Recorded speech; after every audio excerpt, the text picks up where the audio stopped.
आज हमारे सामने है 2 जुलाई 2025 के अखबार के कुछ पन्ने। जी।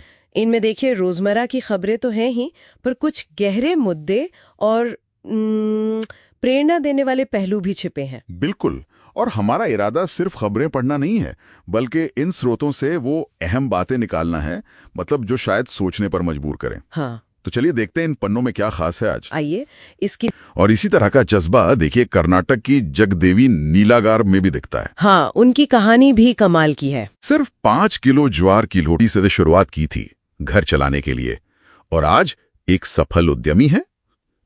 ये दिखाता है कि छोटी शुरुआत से भी कितना बड़ा मुकाम पाया जा सकता है। बिल्कुल। और खेल जगत से भी एक ऐसी ही कहानी है, इंग्लैंड की गोलकीपर हैना हैम्पटन की। आंखों की एक गंभीर समस्या थी, स्ट्रैबिस्मस। हाँ, जिसमें आंखें शायद एक सीध में नहीं रहती। सही। डॉक्टरों ने तो मना कर दिया था खेलने से, पर वो आज इंग्लैंड की नंबर 1 गोलकीपर है। तो ये सिर्फ खबरें नहीं है, ये जिद और जुनून की दास्तानें हैं असल में। सही कहा। अच्छा, इन व्यक्तिगत जीतों के साथ साथ अर्थव्यवस्था में भी कुछ दिलचस्प उतार चढ़ाव दिख रहे हैं। जैसे जून में गाड़ियों की बिक्री के आंकड़े देखें। हाँ, क्या रहा उसमें? मारुति की बिक्री करीब 6% गिरी है। खासकर छोटी कारों में ज्यादा कमी आई है। अच्छा, लेकिन महिंद्रा के एसयूवीज की मांग तो बढ़ी है ना? हाँ, उनकी बिक्री में तो 14% का उछाल आया है। हाँ बिल्कुल, एसयूवीज का क्रेज बढ़ रहा है। पर टाटा मोटर्स की बिक्री वो 15% गिरी है, पिछले 42 महीनों में सबसे कम। तो ये क्या सिर्फ पसंद बदल रही है लोगों की, या फिर कोई गहरा आर्थिक संकेत है इसके पीछे, जैसे आमदनी में बदलाव या जरूरतें बदल रही हैं? ये सवाल बहुत अहम है। और इसी माहौल में एक और बात सामने आई है। डीलरों के पास पिछले साल के मतलब 2024 मॉडल की करीब 50,000 गाड़ियां बची हुई हैं। 50,000? ये तो बहुत ज्यादा है। हाँ, लगभग 5,500 करोड़ रुपए की गाड़ियां, और अब उन पर भारी छूट मिल रही है। महिंद्रा के कुछ मॉडलों पर तो सुना है 4 लाख तक की छूट है। 4 लाख? तो ये ग्राहकों के लिए तो एक बड़ा मौका हो सकता है। मौका तो है, पर डीलरों के लिए शायद ये थोड़ी मजबूरी का सौदा भी है। स्टॉक क्लियर करना है। सही बात है। अच्छा, इसी आर्थिक माहौल में सरकार भी कुछ कदम उठा रही है ना? नई नौकरियों के लिए ELI स्कीम आई है। हाँ, एम्प्लॉयमेंट लिंक्ड इंसेंटिव। इसमें जो लोग पहली बार नौकरी पा रहे हैं उन्हें 15,000 तक का इंसेंटिव मिलेगा। और कंपनियों को भी कुछ है शायद? जी, कंपनियों को नई भर्ती करने पर 2 साल तक हर कर्मचारी के लिए 3,000 रुपए प्रति माह का प्रोत्साहन मिलेगा। सरकार का लक्ष्य है कि अगले 2 साल में करीब 3.5 करोड़ नई नौकरियां बने। 3.5 करोड़ नौकरियां बड़ा लक्ष्य है। बड़ा तो है, और साथ ही रिसर्च को बढ़ावा देने के लिए भी एक बड़ी योजना आई है। 1 लाख करोड़ रुपए की RDI यानी रिसर्च एंड डेवलपमेंट इनोवेशन योजना। 1 लाख करोड़? इसमें क्या होगा?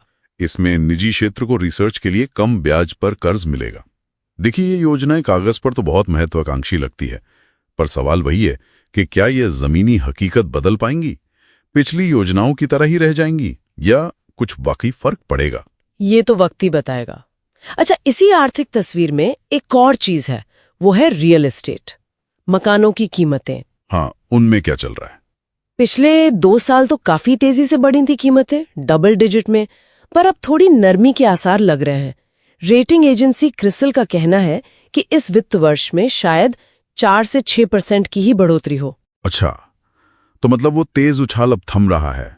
शायद बढ़ती ब्याज दरें या फिर ओवरऑल इकोनॉमी की अनिश्चितता का असर हो सकता है। इन आर्थिक बदलावों के अलावा कुछ और चुनौतियां भी हैं। राजस्थान में वो SI भर्ती वाला मामला। हाँ, उसका क्या हुआ? रद्द होगी या नहीं? सरकार ने हाईकोर्ट में कहा है कि भर्ती रद्द नहीं होगी। उनका कहना है कि पेपर लीक हुआ, पर रद्द करना अभी प्री मैच्योर होगा, क्योंकि सिर्फ 6.3% ट्रेनी ही आरोपी पाए गए हैं। सिर्फ 6.3%? अच्छा। फाइनल सुनवाई 7 जुलाई को है। ये मामला थोड़ा पेचीदा है, दिखाता है कि व्यवस्था कैसे काम करती है। सही। और गुज्जर आरक्षण का मुद्दा भी फिर से उठाया है ना? हाँ, समिति की पहली बैठक हुई है। सरकार इसे 9वीं अनुसूची में शामिल कराने का प्रस्ताव केंद्र को भेजने की तैयारी कर रही है। 9वीं अनुसूची मतलब उसे कानूनी चुनौती से कुछ हद तक बचाना। ये एक संवेदनशील मुद्दा है, इस पर सबकी नजरें रहेंगी। बिल्कुल। दूसरी तरफ देखिए, मॉनसून भी एक चुनौती बना हुआ है। राजस्थान में औसत से बहुत ज्यादा बारिश हुई है, कहीं कहीं बाढ़ जैसे हालात हैं। हाँ, धौलपुर अलवर में सुना है काफी दिक्कत है, और हिमाचल में भी बादल फटा था। जी, मंडी में 4 मौतें हुई हैं और 16 लोग लापता बताए जा रहे हैं। दुखद है ये। बहुत दुखद। लेकिन इन चुनौतियों के बीच राजस्थान से एक अच्छी पहल भी है। बुजुर्गों के लिए रामाश्रय वार्ड शुरू किए गए हैं। रामाश्रय वार्ड, ये क्या है? ये खास वार्ड है सरकारी अस्पतालों में बुजुर्गों के लिए।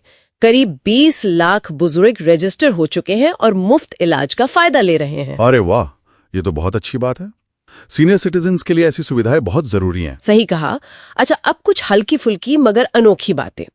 क्या आप जानते हैं कि रात में खाया गया खाना आपके सपनों पर असर डाल सकता है? क्या बात कर रही हैं? सपनों पे कैसे? मतलब चीज पिज्जा खाकर सोए तो डरावने सपने आ सकते हैं? हाँ, शायद। जबकि फल, सब्जियां और हर्बल टी अच्छी नींद और बेहतर सपनों से जुड़े पाए गए। ये तो दिलचस्प है। अगली बार सोने से पहले क्या खा रहे हैं इस पे ध्यान देना पड़ेगा। और टेक में भी कुछ नया था शायद। हाँ, अमेरिका में रिसर्चर्स ने पहला सिलिकॉन लेस कंप्यूटर बनाया है, CMOS नाम है शायद। और भारत सरकार ने भी एक ऐप लॉन्च किया है, गोआई स्टैट्स, सरकारी डेटा आसानी से पाने के लिए। अच्छा, गोई स्टैट्स, ये काम का हो सकता है। तो ये थी आज की हमारी पन्नों से कुछ खास झलकियां, वरुण आनंद की हिम्मत से लेकर अर्थव्यवस्था के बदलते मिजाज तक। हाँ, सरकारी योजनाओं की उम्मीदें, उनकी चुनौतियां, और यहाँ तक कि सपनों पर खाने का क्या असर होता है, ये भी हमने देखा। बिल्कुल। आज हमने ये भी देखा कि कैसे व्यक्तिगत कहानियां और बड़े सामाजिक आर्थिक रुझान साथ साथ चलते हैं। सही कहा। तो जाते जाते एक सवाल श्रोताओं के लिए छोड़ जाते हैं। केंद्र सरकार की ये जो नई योजनाएं हैं, ELI और RDI, जो रोजगार और रिसर्च के लिए इतने बड़े वादे कर रही हैं, क्या ये वाकई जमीनी स्तर पर उतना बड़ा, उतना ठोस बदलाव ला पाएंगी जितनी उम्मीद की जा रही है, खासकर आज की आर्थिक चुनौतियों को देखते हुए? सोचने वाली बात है। इस पर जरूर सोचिएगा।